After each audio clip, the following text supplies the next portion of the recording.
everybody, welcome back to the Fumble Live. We have some more Russell Westbrook and James Harden news to get into today, as well as an interesting update from the Warriors. But before we do all that, make sure you hit subscribe, tap the bell for notifications, give this video a thumbs up, leave a comment below, and most importantly, wish us luck, because today it is Friday the 13th, and if you believe in any superstitions, it may be an unlucky show if the internet gods have anything to say about it. Here's the Fumble Squad. I'm Devin Howard. You can find me on Instagram as @DevinHoward. What's up, everybody? I'm Jackie Ray. You can follow me everywhere at JRayTheFanatic. Hey, y'all, it's your girl, Britt Johnson. You guys can follow me on all social media. I'm Britt Johnson. I just realized I still have my robe on. Leave it on, girl. It's Friday. I think I am. It's freezing in my apartment, and so I'll shoot, and then when I shoot, I just pull it down, and I've been doing the shoots and stuff, and I just now realized, because I didn't look at myself the whole time before we came on, I was like, I still have my robe on, and I think I'm gonna leave it on. That is hilarious. Yes, be comfy. I'm getting my ghetto Hugh Hefner on right now. There you go. I love it. Honestly, it looks like it's just a cute fuzzy jacket. It doesn't look like a traditional robe, so you can pull it off. It works. I wish I had a robe on right now. Britt comes in her pajamas. That's the only way to do it. But we're gonna be Friday okay because we kissed our knees on 11/11. Yes. So we're fine now. Was just a couple days ago, and now Friday the 13th. I think we're good. Yeah. Good point, Jackie. I think we're good too. Feeling good. Feeling really good. Okay, you guys. Well, Russell Westbrook is somebody who is maybe not feeling that good right now. Let's get into this latest news about him. So we've been talking a lot about his dissatisfaction with the Rockets. The Athletic reported that he requested a trade, and now actually the Rockets and Clippers are reportedly discussing a blockbuster trade involving Paul George and Russ. It was reported this morning that the two teams, this is an asset for later in this story, but we'll get to that in just a second. It was reported this morning that the two teams have been talking about a mega deal that is centered around the two players. In these early trade talks, the Rockets would get Paul George, while the Clippers would get Robert Covington, Russell Westbrook, and a 2023 first-round pick. So this is obviously an interesting scenario, but Russell is also kind of clapping back at the rumors that have been circulating about him. Sorry, I lost my place on my notes here. Especially that rumor that we heard that he and James Harden don't want to play together anymore. We talked about that yesterday. There was news that they were experiencing tension and they were just ready to part ways. But he commented on ESPN's post about that rumor and said, quote, "It's my birthday, but I should say this is completely fabricated." Leo, you could throw that asset up there. He said, "This is completely fabricated. Y'all have a good night." So his comment there is just cut off by our little title headline, so you can't see it. But that's what he said. He said that everything is completely fabricated. There is no drama between him and James Harden. So, I don't know. Let's discuss this, you guys. Britt, do you think that there's any truth to these trade rumors? Do you think the Clippers would be willing to give up Paul George for Russ?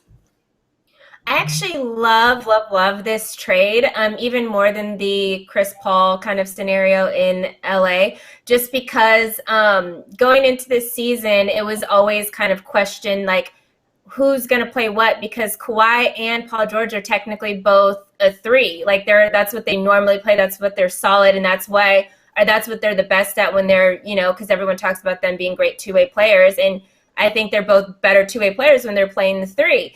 And Paul George this season has had to play the two because they've had Kawhi at the three. Well, we know Russell Westbrook is more of a 1-2 guy anyway, so if you remove Paul George from the situation and put Russell Westbrook in there, then you're not fighting for who's getting that three spot, and you're getting a more balanced team in that way. And I always talk about the 1 through 5 because I'm still big on it. I know a lot of people now kind of like to blend the positions more and whatever, but I like solid people knowing their solid job and what it is and what they're best at. And Paul George has always been better at that three spot. And I think he's kind of struggled this season, obviously, as we saw, especially in the playoffs, with that two spot. And I think this is perfect. I think this would work great. And then even you can switch. I see Lou Will working in here. And You could have Lou Will and Russ and Kawhi on the floor at the same time, and you can either switch Russ and Lou or whatever, and I think they're both good playing either way. So I actually really like this, and then I think this works great, obviously, for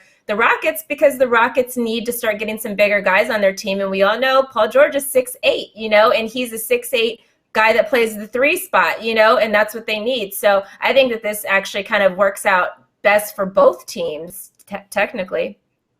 And to the other point of the story, I don't think the rumors are true that they have beef with each other. I think that they're fine. I don't think that, they both be getting in their feelings sometimes, but I don't think that there's any serious beef and that they don't want to play with each other. But I do think that they both believe that whatever team that they have now is not going to work. So I think either one of them are good, oh, bye, peace out. It was great playing with you, but I need to go where I think I have a better chance of winning.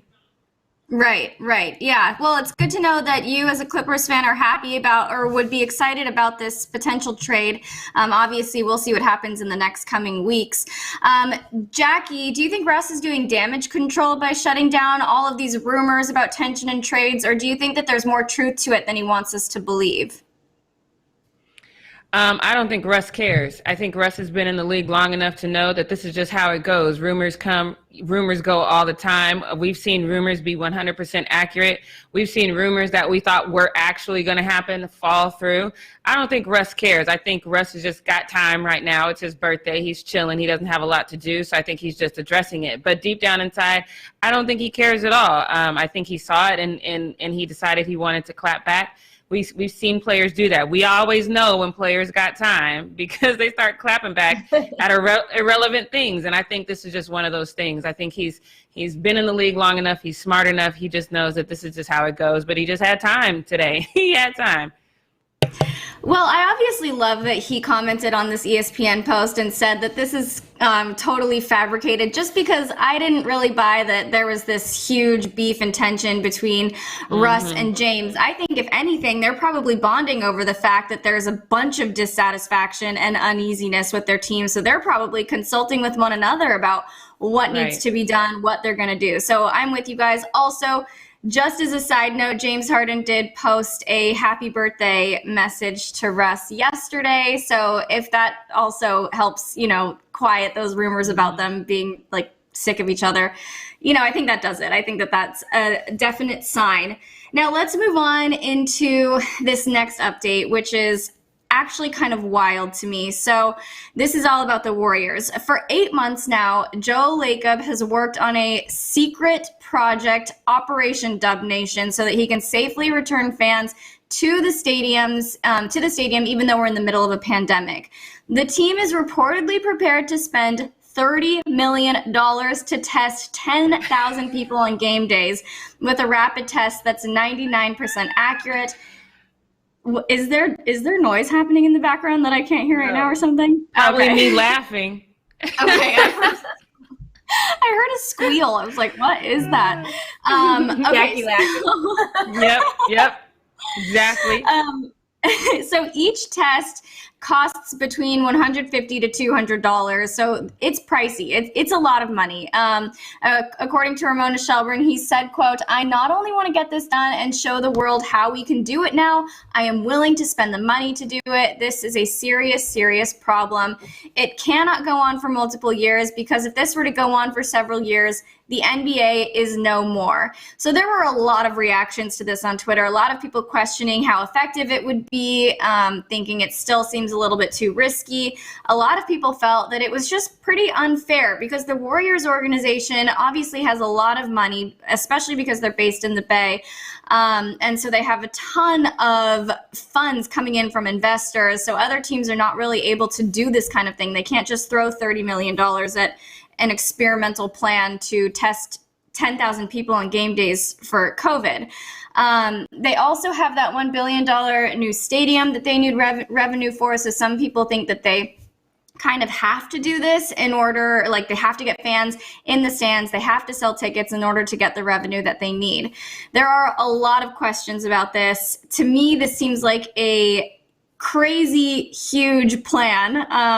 But I want to go to you guys. Britt, do you feel it's unfair that some teams are going to be doing this, like the Warriors, and can have fans, while others are just going to be stuck fanless?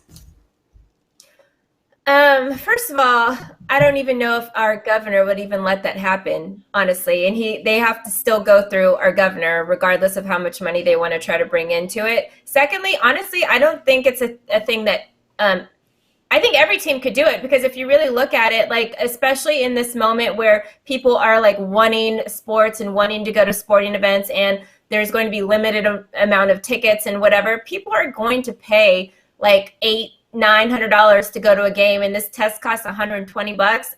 Easy money, like you're still making a good chunk of change, and every stadium is going to be able to do that. Like, you can charge, even if it's $300 or whatever for tickets, and people want to be there because they don't have anything else to do, and it's so like kind of exclusive to now have a ticket to go see whoever play. I remember even looking possibly like, oh, if I go to Dallas, like if I were to go to a Cowboys game, how much are the tickets right now? They were already crazy expensive. They're even more expensive, and people are paying that amount of money. So like, I think every stadium technically could do it, because whatever you are dishing out on the test, you are making back times 10 per ticket. So like, it makes sense that really anybody would be able to do it if that's something that they want to do. So this $30 million, it sounds like a lot of money, but if you look at how much the tickets are going to cost for people to go to these games, it's nothing. They're still making per person like 5 times that back, and if not, at least even in the nosebleed seats, you're making at least half of that money back, so, or double that money back. So I think it's like something that technically everybody would be able to do, but again, is the state in which you're going to do it in allowing you to do it? Because this morning Chicago just announced that they are back on a 30-day stay-at-home situation. So they now have a stay-at-home order in Chicago for the next 30 days. And I guarantee you California is right behind them, as well as probably New York again, and some other places. So I think it makes sense. It's a good actually business plan. Joe Lacob was smart. He actually bought the team, I remember, for like some cheap amount, like $400 million, and now the team's worth over 1 billion. So he knows how to make money. He's been somebody that's been able to do that for years now. So one thing that I wonder about, like how this will all work, is each rapid test takes about 20 minutes from the time you administer it to get the results, which doesn't sound like a long time. But to do that for 10,000 people, I just wonder if it's like really going to be able to happen as quickly, and they're going to be able to test that many people. But it is an interesting point that you bring up, Britt, about how maybe this is something every team can do, but of course, state and local restrictions to play. And I agree with you. I have a feeling California is not going to be too excited about this idea, just considering how we've been a little bit more strict. Wait, can you guys hear me? I didn't hear a word of that, girl. I was frozen for a second, but I didn't hear much of that, but yeah. Okay, then I won't say anything else. Jackie, I asked Britt this yesterday, and now I want to hear your perspective. Do you think there should be a fan rule across the league, like every team is allowed to have fans if they want to put that money into it, or every team should not have fans at all? Well, to Britt's point, you can't have that across the league because you don't know what each state is going to do. I just clowned Texas on, I think it was Tuesday, that they hit 1 million COVID cases, and then yesterday LA hit 1 million COVID cases.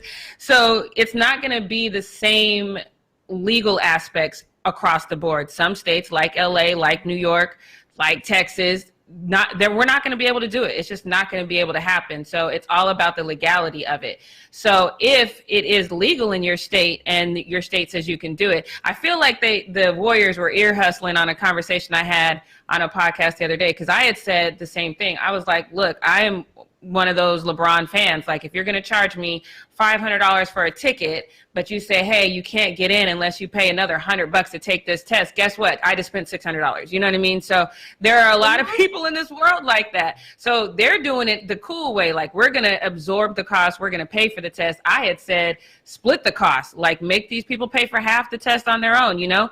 So they're doing it the cool way. So I think that this makes a lot of sense because they're going to make their money, like Britt said, on the back end. Or if they don't want to eat the cost at all, if the tickets were $300, now they're $450. So you really end up paying for that test anyway. People will pay that. And I think that if that's what you want to do, that makes sense, especially because I haven't heard a clear-cut word on whether or not they're going to have these in these arenas or if they're going to do practice facilities. If you are doing the arena, you need to do this. Because it does not make sense to have that big arena open with nobody in it. That's not cost effective. You are actually losing money if you do that. So if it depends on the state, but if the state is allowing them to do that, I am 100% for this because they will get their money. People will pay for it.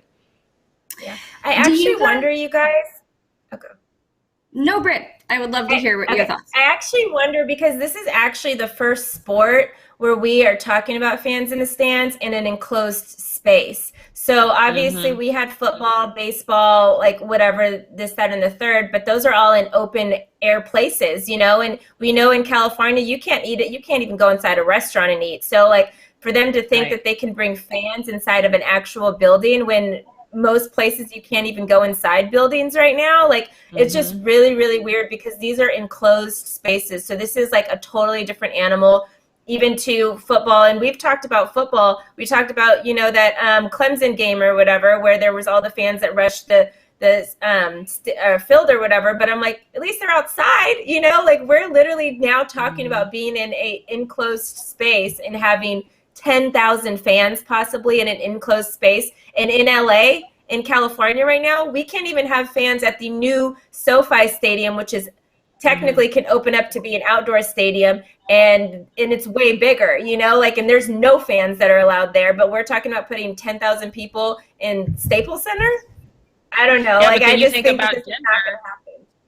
So that makes it different for Denver because you guys, I just told you, when I went back to Denver for my mom's birthday, they're not doing the whole outdoor seating thing. The line is outside. So if you go to a restaurant, you know, they'll give you the little thing that vibrates and tell you to come in, but they're doing every other table. That Denver is open with the exception of that they're doing every other table. They are inside chilling. So that means the Denver Nuggets would have their state. If Colorado says, hey, we can do this, they're going to do it. So it's weird. You can't do a whole league mandate, but I still think it's a great idea. Well, it's an interesting proposition. We'll have to see what happens and if they're even able to put this plan to the test because of the California restrictions that we have.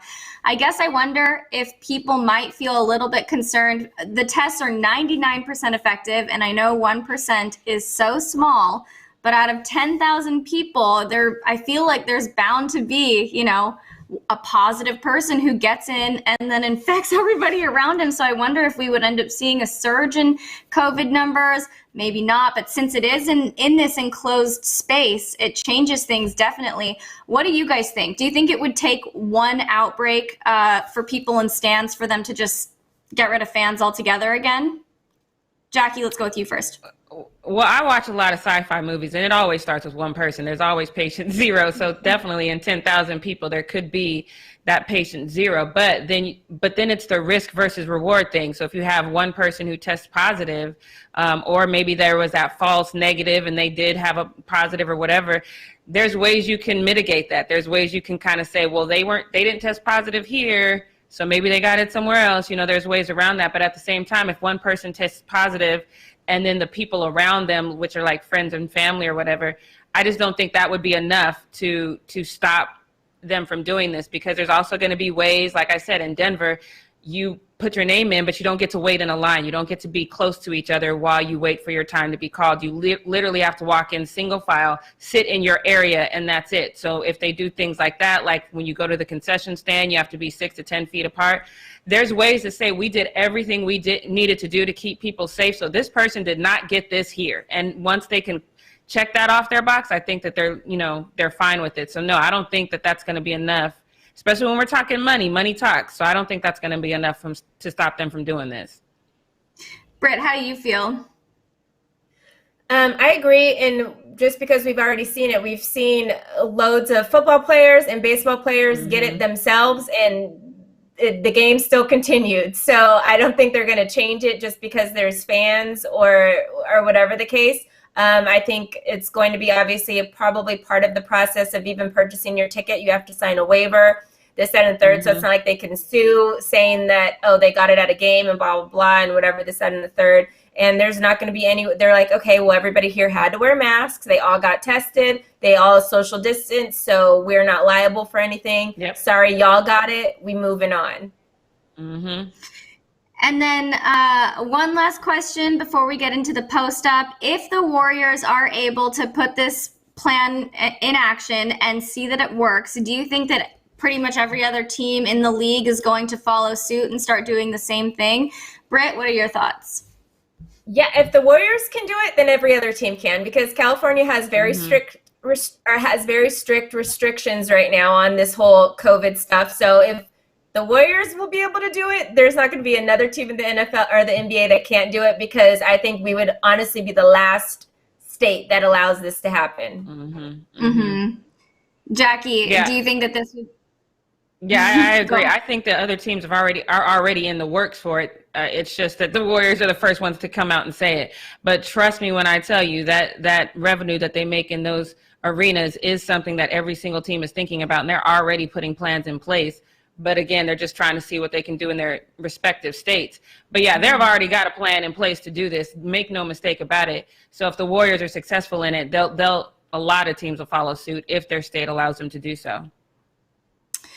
Well, it is interesting. It's an interesting proposition, and if it works, that would be so incredible, not only for the revenue for the NBA, but I think for the athletes and the fans. Athletes have been talking about how much they miss. I'm going. Go to a game? I'm going. Oh, Devin, make no mistake.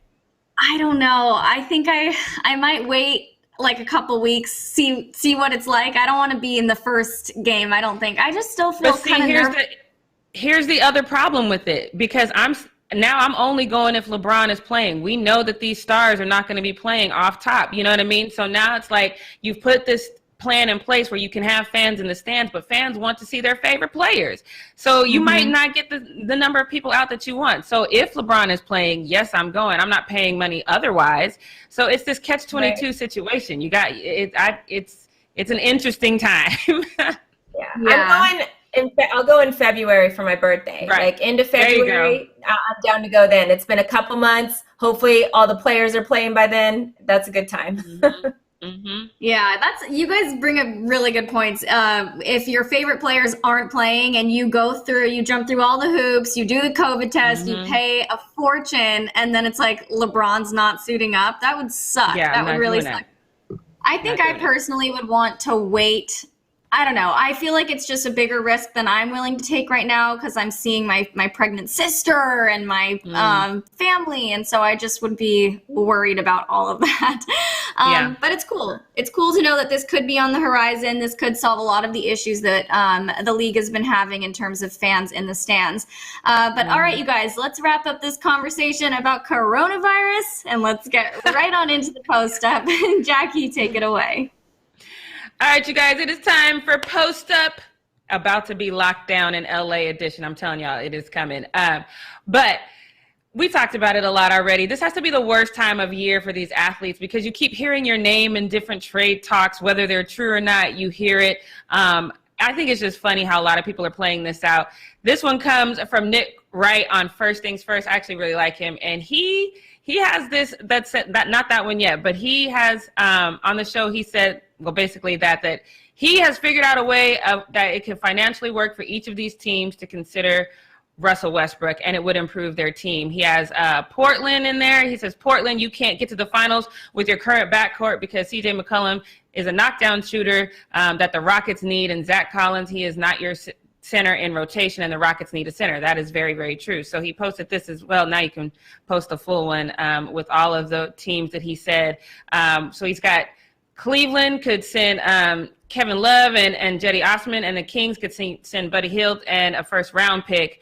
Or the Indiana Pacers could send Malcolm Brogdon and Miles Turner. So he says all of these will financially work. He's already done the financial numbers on this.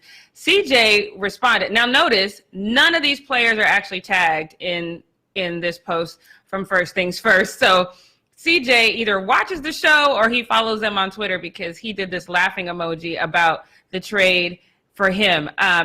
I don't know how that's going to work, because you can't really say an argument that's like, oh, CJ's a knockdown shooter, let's ship him off.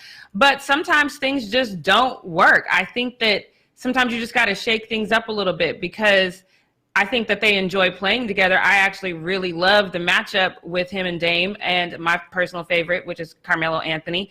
But sometimes you just need to shake things up. So I think this would benefit Houston a little bit more. But Britt, what do you think? Do you think CJ is laughing because his name is in this ridiculous, not even really relevant trade rumor that this guy Nick just made up? Or do you think he's laughing because deep down inside he thinks this might actually work?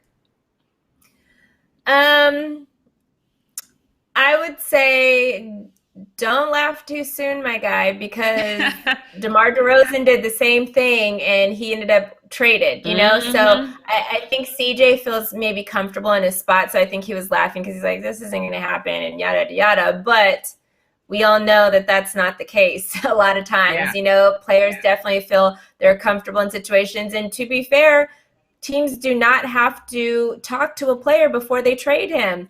Harrison Barnes was traded while he was in the game. They ended up having to bench him in the fourth quarter because he got traded mid-game. So I think CJ shouldn't feel as comfortable right now, because there is something that does seem, and it has for a while now, seemed to be missing with the Portland Trailblazers. And they've mixed around other pieces besides Dame and CJ, but yet no matter what else they do, it still doesn't work out. And they're not getting rid of Dame. That's just not going to happen. So I think CJ could be possibly on some kind of chopping block if it's a good fit and it makes sense for the Blazers. Because DeMar DeRozan was the star of the Toronto Raptors. He decided to stay there and renew his contract and stuff like that. And he sure enough got traded and went to the Spurs. And in turn, it worked out for the Raptors because they were finally able to win, and before that they couldn't get out of the second round for the longest time. So you never know what could happen in those moments. So I think CJ is laughing because he doesn't think it could happen, but my guy, we've seen it time and time again. So many times, and it's always this. Sometimes it's a trade like this where you have actually had conversations about. Sometimes it's a trade that you never even thought of. So I don't think anybody everybody should just wait and see, is what I'm just going to say on that one. So let's get into this next one. I've been on the fence on whether or not Bronny is going to inherit my LeBron James fandom. I'm 50-50 right now. It looks like it's probably going to go to AD, but Bronny did make a case for it by beating the shot clock for this shot. So check out this clip.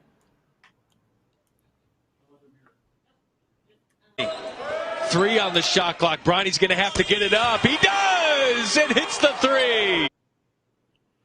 So not the game winner, but he beat the shot clock. So I'll put it's like 49% AD now. No.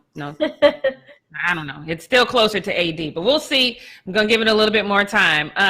But we talked about this earlier too, and I just want to say really quickly, I do not believe for 1 second the rumors between James Harden and Russell Westbrook. I don't believe that at all. I think that they're actually good friends. That doesn't necessarily mean, like Britt said, doesn't mean that they don't care if they peace out. You know what I mean? Like I think they both want to win, and that won't affect their friendship at all, because it just doesn't happen like that. But James Harden did post this picture to his Instagram of the two of them hanging out together with the caption, West, West, West, in his YG voice. Happy birthday, bro. As solid as they come, more life, Turk. Of course, I love this photo. It's just one of those, happy little photos that give you nostalgia, that lets you know that their friendship is solid. Whether they play together or not has nothing to do with it. Their friendship is solid. What I did find funny, though, is that the Houston Rockets also wished Westbrook happy birthday right after he requested to get traded. So they posted this to their Twitter saying, join us in wishing Russ a happy birthday. I think the James Harden post is actually genuine. I think the Houston Rockets one, though, is more of just like an intern who has to do, that is not a birthday wish, that is. But I think this is just more of an intern who just gets the list of whose birthday it is, because I don't know if I necessarily feel like it's appropriate with the tension between the Rockets organization and Russell Westbrook to post his happy birthday. but that might be me. Devin, do you think that this is still an appropriate happy birthday wish? Oh, Devin, if you're talking, I can't hear you. Okay, can you hear me now? Yes, I can. I'm having so many mic issues. I think that if they didn't wish him a happy birthday, that would be so sus. Like if the Rockets were just quiet about Russ's birthday, I feel like people would be like, "What? You're not going to wish him a happy birthday?" Like getting all mad.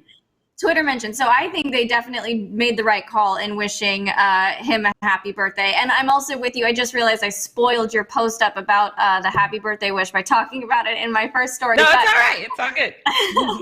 I do love that James posted this. I think that it came at just the right time when all of these rumors are swirling about them being sick of each other. I think that it was good that he did this dedicated post for Russ, that Russ commented back and said appreciate it. I feel like it was just it all works out. It definitely makes those rumors seem less legitimate.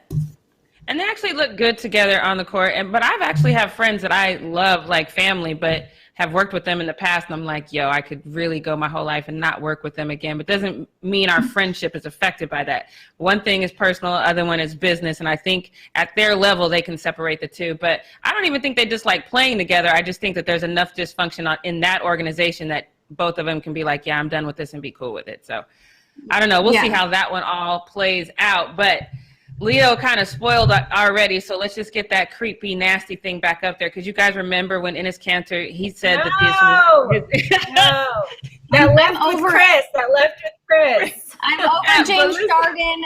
Over this. This all sucks. So listen, I have to tell you. So I know, just everybody look away. But we decided that these were fake because they came out around Halloween. They came out around like October 13th or something like that. We all decided that they were fake. So I actually went and did an investigation. There is a creature that looks very similar to this. It almost looks exactly like it, except for when that thing comes out like that, it's not like that little eyeball thing. It's like a hook, and that's how it gets its prey to eat it. It's called a bobbit worm, so feel free to go look it up. But Enes says that they've grown up, and this is it. What the hell is that? Britt, if you're looking away, you have to look, because I need to know. It's a slug. What is that? That's a giant slug. Ew. I've never seen a slug that big. I don't hate this one as much. Are you kidding me? I don't like the baby version. I've never the seen big a slug guy, that big in my entire life. Starts swimming by you.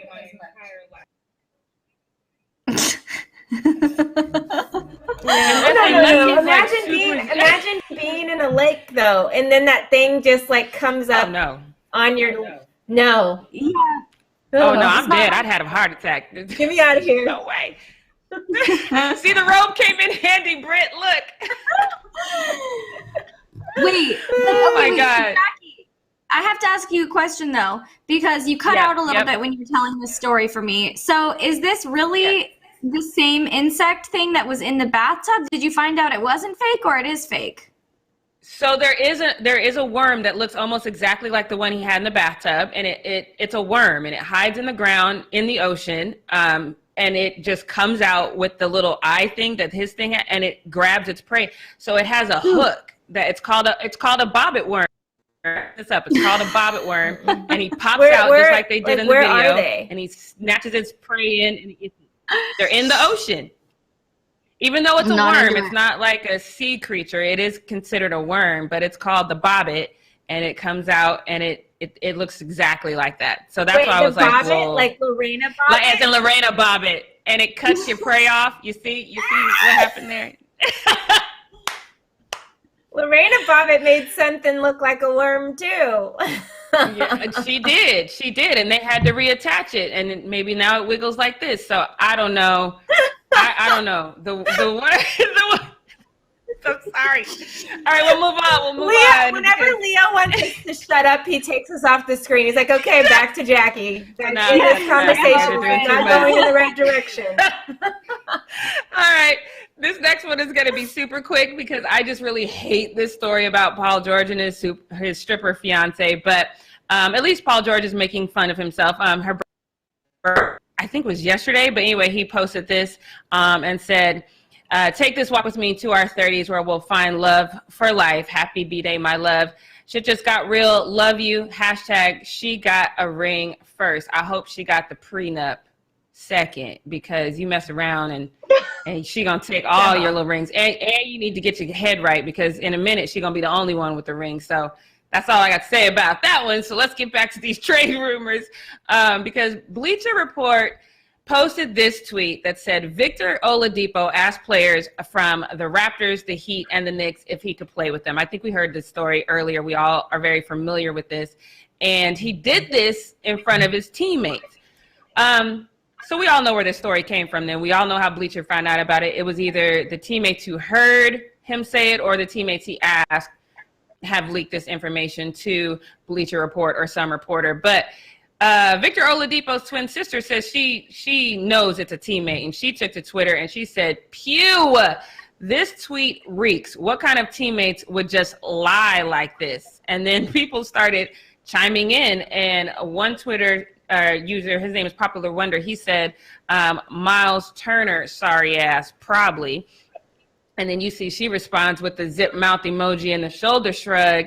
And then Miles Turner chimes in with, "Damn, is it like that?" But he doesn't say anything else.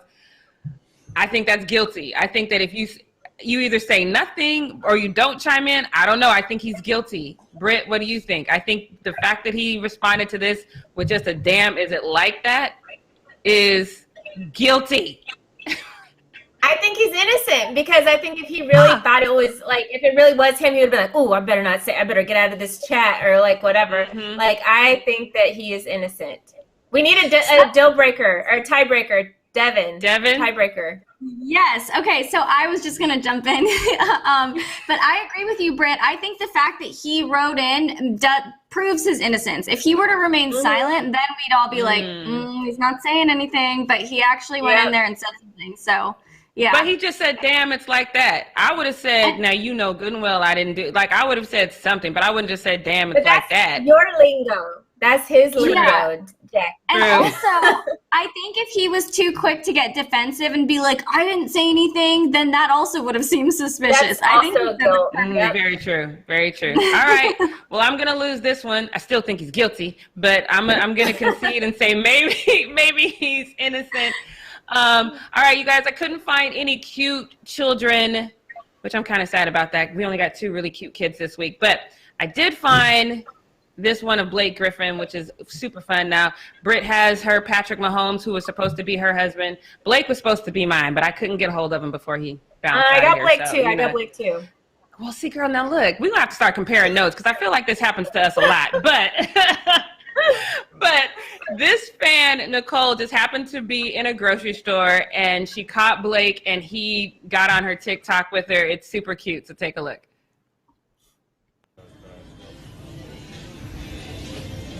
Hey, do you mind? I'm like a huge fan. Do you mind if I get a picture with you? Of course. Yeah, come on. All right. So cute.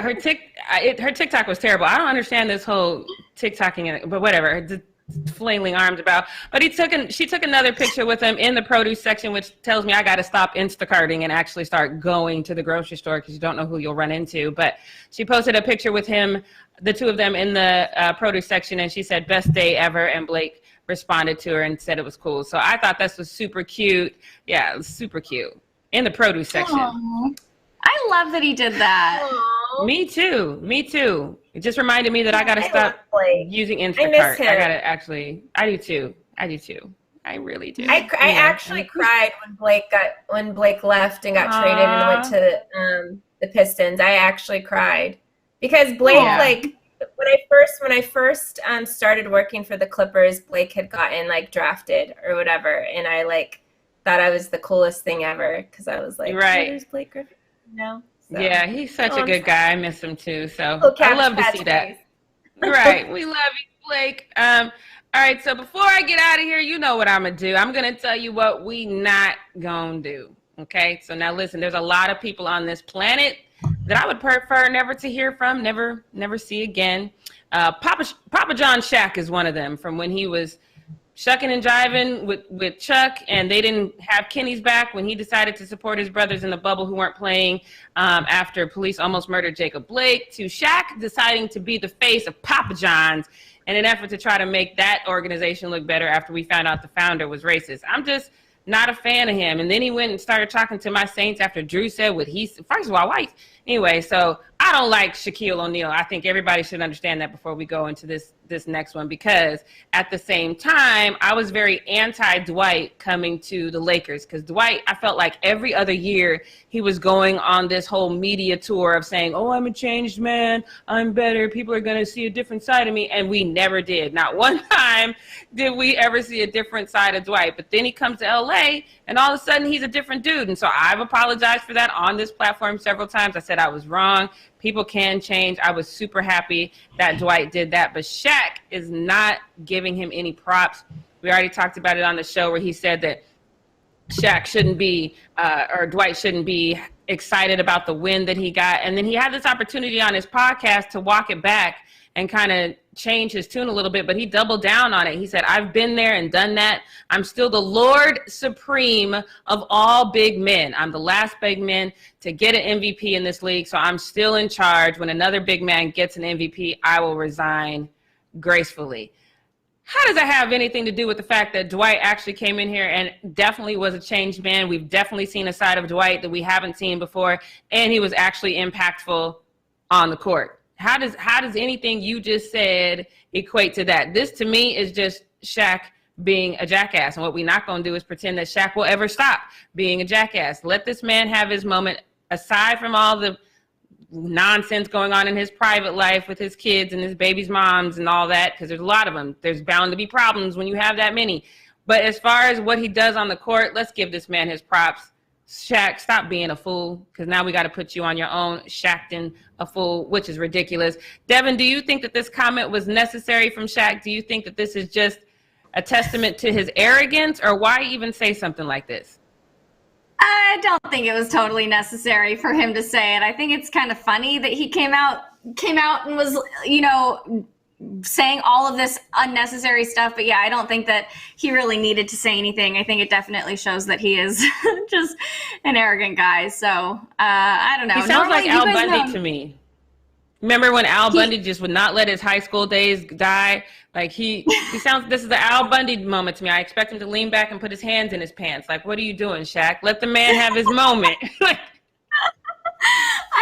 I know, it is kind of funny. And I always like it when somebody's just going to continue to talk shit. But in this case, it's like, what's the point? I just don't really understand it this time around. Yeah. Yeah.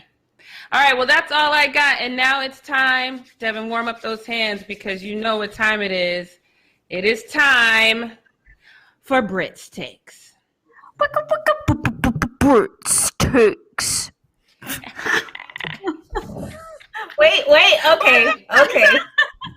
I was like, oh, we're about to flash dance. What's happening here? Right. First of all, sorry, it is really loud over here. My roommate's moving, so sorry, you guys, if you hear all these drilling sounds. But we have something. I did this before on Brit's Takes, and we're gonna do it again. I have a Prez Report for you today. So yesterday, we had to pray for the Houston Texans because they going through some stuff. They fired the only female head of operations in the NFL, Amy Palak, and they got a lot of, negative attention because of that, because not only was she the only female, but she had won awards. She was one of the best in her position in the NFL. So it was kind of didn't make any sense. But today we have some very good news. I told you guys before, my Bible study, we do prayer requests and we do praise reports.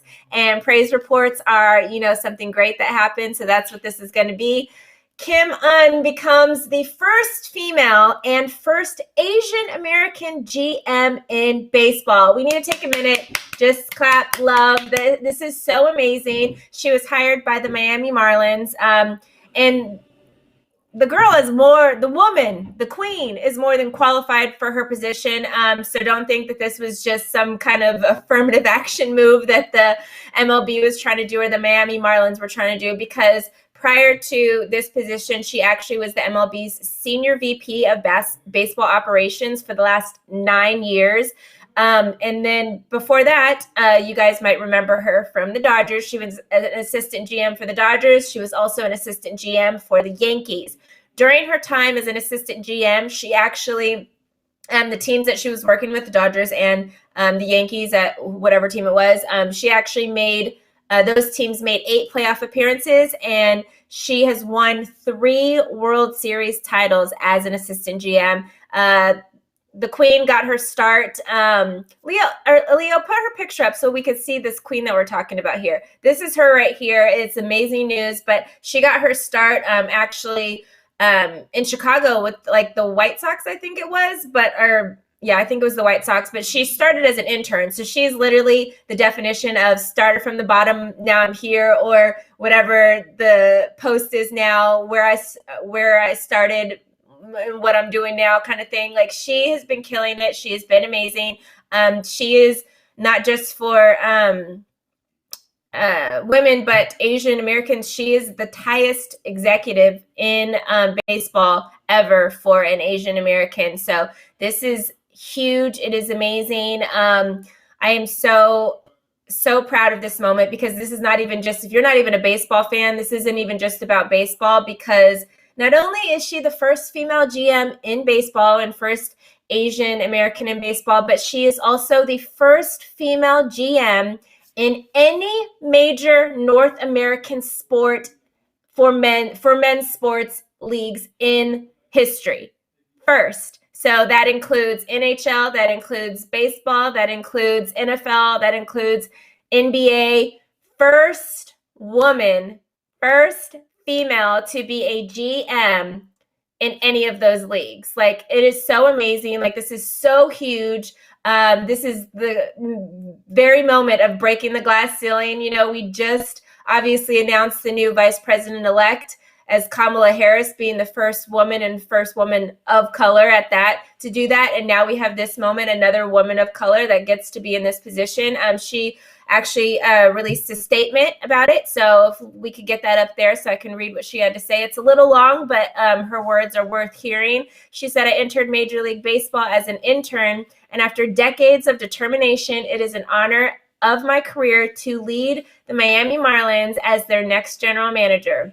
We are building for the long term in South Florida, developing a forward-thinking, collaborative, creative baseball operations made up of incredibly talented and dedicated staff who we have, over the last few years, laid a great foundation for success. This challenge is one I don't take lightly. When I got into the business, it seemed unlikely a woman would lead a major league team, but I'm dogged in the pursuit of my goals. My goal is now to bring championship baseball to Miami. I am both humbled and eager to continue building the winning culture our fans expect and deserve." Like, I'm almost going to cry again. Like, this was so amazing to see this moment, because I don't know if you guys have been, watching Brit's Take for a long time, but a long time ago, in Brit's Take, I did a story about baseball, and I had actually dated this guy who played baseball for a long time, and he literally was such a like misogynistic whatever dude, and he literally was like, because baseball started to introduce some like first base coaches, but like different little things that were women, and he actually now coaches baseball himself, and he was just like, I would never listen to a woman that's trying to tell me something to do as like a coach in baseball. Like, women have no place in baseball, even though we do have softball, which isn't that different. So it's not like it's not like even football, which now we do have women in football as well. But like, for him to even think that it's not even a similar thing that like women could actually teach and that they played themselves, like, is ridiculous. But yeah, like, the boys' room, locker room, clubhouse energy that happens in baseball is unlike any other. I mean, football is probably relatively like right there as well, but baseball has always had this culture, has many situations. When I was first an intern myself, doing sports, I had to go to an Oakland A's game. And was it the A's or the Giants? It was actually a Giant. Maybe the A's were playing the Giants, but I had to go into the locker room, and all the guys are butt naked in there, and they're swinging their things at you and speaking in Spanish and saying all this probably really nasty stuff to you as a woman just walking into the locker room. So it is a very like toxic culture usually for women. So for this moment to happen and happen in baseball, even before it happened in like the NBA, is like so amazing to me. I think this is a great moment. We have tons of time left. So Jackie, what are your thoughts when you heard this? Because I know you were going to even cover this in post-up because it is such huge news for the sports world and especially for females in sports. Yeah, I'm always super excited when I see something like this happens. It just means so much. And like you said, for it to be baseball is the last organization that I thought this would be the first for this to happen. You're the baseball fan on the show. I am football, basketball, and UFC. But I went to the comments on Twitter because I fully expected to see a whole bunch of girls, a whole bunch of women in there like, yes, queen, blah, blah, blah. And I think that's when I got a taste of how misogynistic not only that league is, but the fan base is. There was a couple of people that said, oh, great, I'm never going to be fans anymore because, why would they make this stupid decision? And it was like, what's funny about it is like Marlin fans were like right there at every negative comment that was like, dude, we will take anybody who can help us. Like, shut up. Like, we're good with it. Yeah. We lost like 100 games. Like, what are you talking about right now? So the fans of that organization seem to be very, very much on board with this, but it was still disappointing to see in a situation where it really shouldn't matter. I mean, it's not like she's going to run an organization that needs help. Her background shows that she can help. Derek Jeter had said something about how excited he was about it and that how she was going to help like get out to the young people. And how I am about young people. So if that's her passion too, like she just checks every single box, regardless of who she is. So I'm just glad to see that she's getting out there and she has enough experience in this league that she knows what she's getting into. She knows that there's still going to be some of those misogynistic attitudes, and she does not care. She's going to go out there. She's going to kill it regardless. And I'm just really, really proud of her. I don't even know her, but I feel like I do, and I'm just super, super proud of her. This is such a shining moment for her, and it's really good to see. Now, you actually mentioned what I was going to have my second question. So Jeter, who is obviously the CEO of the Miami Marlins, him coming out and releasing a statement, do you think that is what kind of helped pivot those Marlins fans to be like, oh, well, if Derek Jeter said, then this is our girl. We got to follow suit. So do you think the impact that he made by releasing a statement was what maybe was needed in that moment for those Marlins fans? Not necessarily. I think it definitely helped. I think just because of how respected he is, anything he says is going to be definitely respected. But I do think that fan base is just at this point, they're like, look, we'll take SpongeBob at this point. We just need somebody to come out here and help us. And then when you see her track record, and I think her track record, her experience, how long she's been, like you said, she started as an intern. I think that speaks volumes. I think that Derek Jeter coming out and saying what he said is just a cherry on top. But I think they were ready to dive into that cake regardless. And I think that they're just excited that they're getting somebody who has this kind of experience, has experience with winning franchises, playoff franchises. Winning World Series. Right. Yeah, so she is who they need. They're pretty lucky, to be honest. They're very lucky to have someone with this kind of experience, and I think they know that, and I think they're excited about it, as they should be. Yeah. Now, Devin, do you think that this moment, because obviously, like me and Jackie both spoke of, we thought baseball was going to be the last one to have a first woman anything. Right. Especially a minority woman. Do you think this is going to be the start of something great? And what league would you see this happening in next? I do think that this is the start of something great, but I also think that change is going to come about very slowly, as it has been for the longest time ever. So I don't anticipate anything major happening anytime soon. As for the league that's going to be doing this next, I really don't know. I mean, we've seen more women in like positions within the NFL, which is great. But I don't really know. I don't think I have a good idea of who would be coming up, or which league would be coming up next with more women taking on, coaching roles or GM roles, or even front office positions. So I think that this is really exciting. And also, just to add on to the conversation that you guys were having about reactions that you were seeing on Twitter from different fans, I want to applaud our chat, because people were being so supportive, and a lot of the times our chat can be kind of unpredictable. I know. Yeah, me too. I saw a lot of people saying congrats in the chat, and that just makes me really happy. G.H. Burns said it. Jeff H. Music said it. So I just want to say I'm really happy that the chat is as excited as we are, because this is a huge moment. Right. And I guess I shouldn't be so surprised that our chat is, because I'm like, you guys are watching a show with 3 females talking about sports. So I guess I shouldn't be surprised that you guys are going to, congratulate a female that is in the business and stuff like that. But again, this is so huge. It is so amazing. It really, like, I literally was in almost like, because again, I am the baseball fan on the little show here, and I never thought I would see the day, and I never thought in my lifetime. And baseball is the oldest sport, it's the oldest sport that we have in this country, and it has been around for a long time. So we already talk about, NFL having their thing with, like, being stuck in their ways and whatever. Baseball has double that as far as their history is concerned, of being stuck in how they do things. But I do think, to your point, Jackie, when you were saying that she kind of brings this new, younger kind of crowd, baseball's lost a lot of fans over the years because they are stuck in their old ways. So to both of you guys, do you see this as being like a moment? Because we did talk about, honestly, us becoming fans. I know me and Jackie became fans of, like, just the Miami Dolphins just because they had a GM and a head coach that were Black. And so do you see this being as a moment, like, people will start being Marlins fans now, and we'll start seeing that younger generation that is more progressive and stuff than maybe these old heads that are upset about it kind of, starting to watch baseball? Devin, you can go first. I think so. Or Jackie, either one.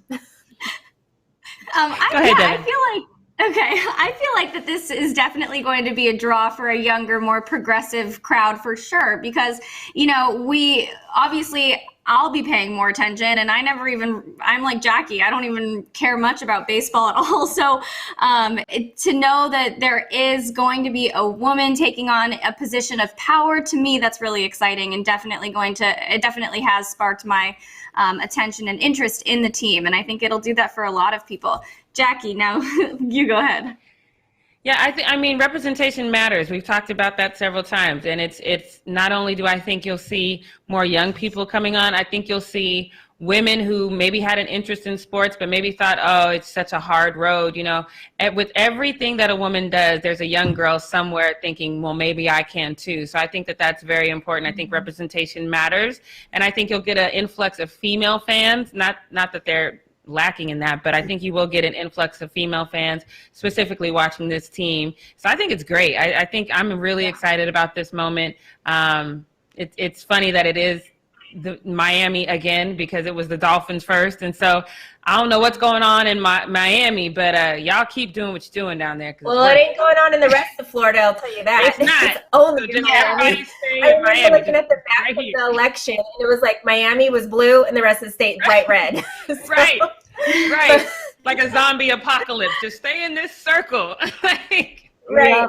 And honestly, like, I am surprised in a sense that this is it is just coming now in 2020, because let's not forget, fantasy sports in general started with fantasy baseball.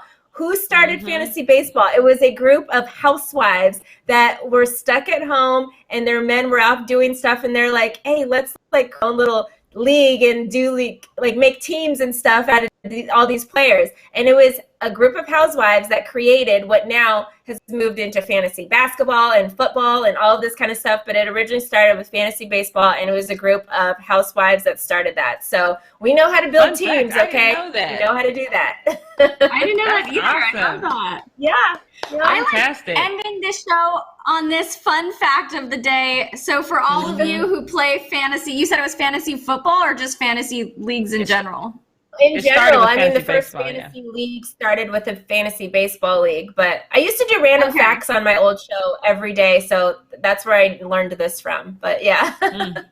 I love that. All right, you guys. So when you guys play fantasy baseball, you can thank the women who started it. I think that's awesome. Let's wrap up the show for the day, you guys. Don't forget to subscribe, tap the bell for notifications, leave a comment below, wash your hands, wear a mask, and I would avoid stepping on cracks in the sidewalk since it's Friday the 13th. Yes. Stay safe, everybody. We'll see you guys next week. Watch Weekend Zone tomorrow, and 11 a.m. on Monday. We'll be back with another live show. Bye, everyone. And tell a woman in your life you love her today. Yes.